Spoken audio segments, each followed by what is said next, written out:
Saudi अरब के 93वें कौमी दिन की मुल्क भर में मुख्तलिफ तकरीबात जारी हैं। दारुल-हुकूमत रियाद के डिप्लोमेट क्वार्टर में यौमुल वतनी की तकरीब मुनक्किद हुई, जिसमें सऊदी और पाकिस्तानी शहरियों समेत दीगर गैर मुल्कियों की बड़ी तादाद शरीक थी। जहां सऊदी बैंड ने कौमी तराना पेश किया, जबकि दीगर फनकारों और गुलकारों ने भी अपने फ़न का मुजाहरा करके सऊदी अरब से अपनी वालहाना मोहब्बत का इजहार किया।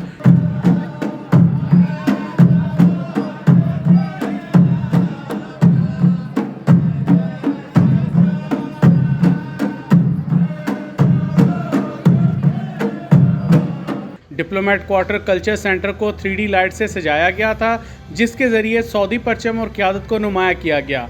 सऊदी कौमी दिन की तकरीबात 3 रोज़ तक जारी रहेंगी।